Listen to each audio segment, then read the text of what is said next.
নমস্কাৰ।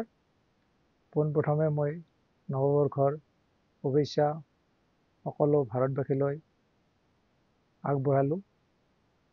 নৱবৰ্ষত মই সকলোকে এটাই অনুৰোধ কৰিছোঁ যে আমাৰ দেশত এতিয়া সকলোতে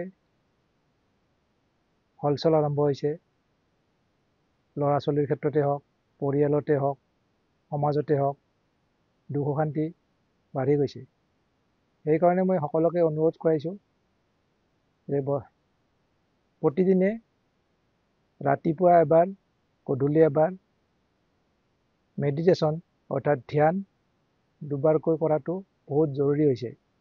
সেয়েহে মই সকলোকে 1 তাৰিখৰ পৰা দুবাৰকৈ যাতে সকলোৱে মেডিটেশ্যন কৰে।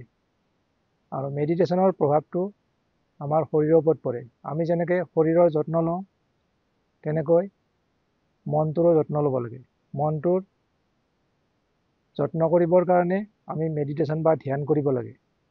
আৰু ধ্যান কৰাৰ কেইটামান নিয়ম আছে। ধ্যানটো ইউজুৱেলি আমাৰ যিটো ব্ৰহ্ম মুহূৰ্ত, ৰাতিপুৱা ব্ৰহ্ম মুহূৰ্তত কৰিব লাগে আৰু ৰাতি শোৱাৰ আগত কৰিব লাগে। টাইমটো মিনিমাম 20 to 30 মিনিটছ কৰিব লাগে। আৰু মেডিটেশ্যনটো খুব টান নহয়, একদম ইজি। আৰু সহজকৈ ল'লে মেডিটেশ্যন কৰাত কোনো অসুবিধা নাই।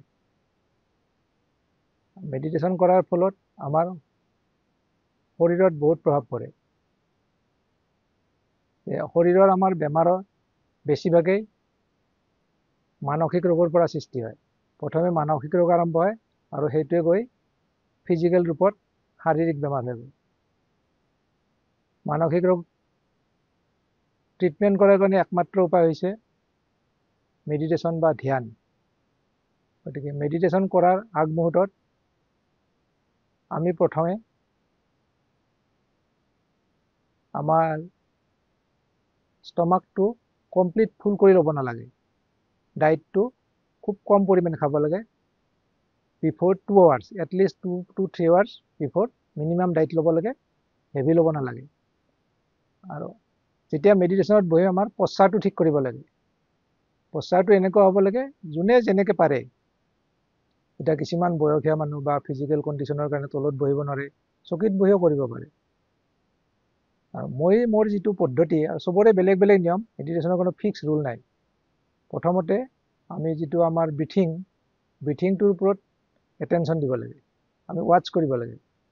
আমি অক্সিজেনটো কেনেকৈ ইনহেল কৰিলোঁ, কেনেকৈ কাৰ্বন ডাই অক্সাইডটো এৰি দিলোঁ, এইখিনি সময় 2-3 মিনিট আমি এটেনশ্যন দিব লাগে ব্ৰিথিংটোৰ ওপৰত।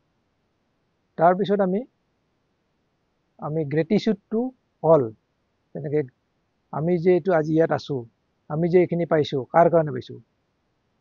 আমি প্ৰথমতে থেংক ইউ দিব লাগিব ভগৱানক।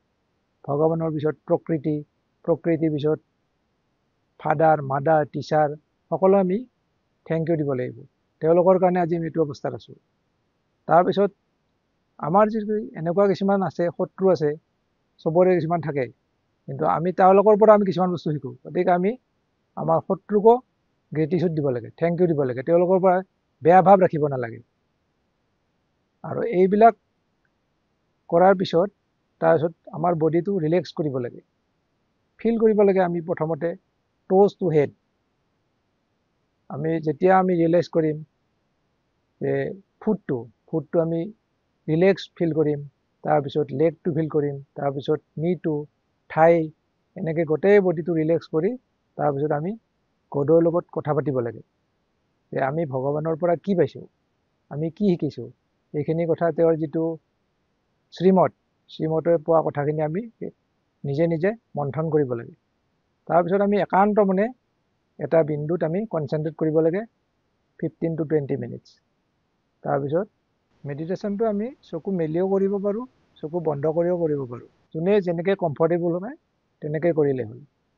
তাৰপিছত লাহে লাহে যদি কোনোবাই চকু বন্ধ কৰি কৰে, লাহে লাহে চকুটো মেলি পেলাই লাহে লাহে বডিটো আকৌ নৰ্মেল অৱস্থালৈ আনিব লাগে।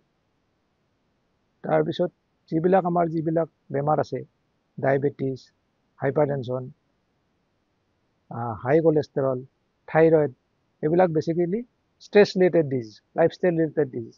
মেডিটেশ্যন কৰিলে এইবিলাক বেমাৰ 90% কমি যায় নিজে নিজে, হয়তো 10%ৰ কাৰণে দৰৱ খাব লাগে।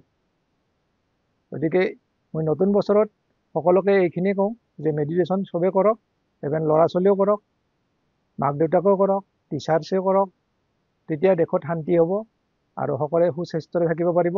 এইখিনি কৈয়ে আকৌ নতুন বছৰত মই সকলোকে নতুন বছৰৰ শুভেচ্ছা জনাই ধন্যবাদ দি সামৰণি মাৰিলোঁ। নমস্কাৰ।